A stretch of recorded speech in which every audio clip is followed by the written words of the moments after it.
বাংলাদেশের ক্রিকেট আজকে যেখানে দাঁড়িয়ে আছে, আজকে 25 বছরে আমরা পা দিলাম এবং এই 25 বছরে আমাদের অর্জন, আমাদের সাফল্য, আমাদের কিছু ইমপ্রুভমেন্ট এরিয়াস, আমি ব্যক্তিগতভাবে কখনো নেগেটিভ কথা বলি না। আমরা কত ম্যাচ হেরেছি বা কিছু এটা বলতে চাই না, ইমপ্রুভমেন্ট এরিয়াস বলতে চাই।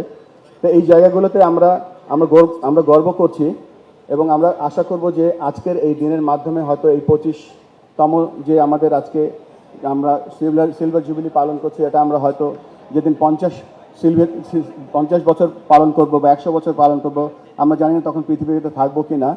আমরা এমন একটা জায়গায় বাংলাদেশ ক্রিকেটকে রেখে যেতে চাই যেন বাংলাদেশের যে কারেন্ট স্ট্যাটিস্টিক আছে তার থেকে আমরা অনেক ভালো জায়গায় পৌঁছতে পারি। সেই লক্ষ্যে আমরা যখন একটা চার্টার তৈরি করলাম এবং বাংলাদেশের আমরা ভাবছিলাম যে বাংলাদেশের ক্রিকেটটাকে আমরা কিভাবে ডিসেন্ট্রালাইজ করতে পারি বা বাংলাদেশের প্রত্যেকটা উপজেলাতে ক্রিকেটটা পৌঁছে যেতে পারি। আপনারা জেনে খুশি হবেন যে আমরা কিন্তু এই 25 বছরের পূর্তির অনুষ্ঠানটা একটা অনুষ্ঠান ছিল, তবে আমরা লাকি যে আমাদের এই ডিসেন্ট্রালাইজেশন প্রোগ্রাম এবং টেস্ট, এই 25 বছরের টেস্ট পূর্তি একসাথে হয়ে যাওয়াতে আমরা অনেক বড় একটা সাফল্য পেয়েছি এবং পেয়ে যাচ্ছি।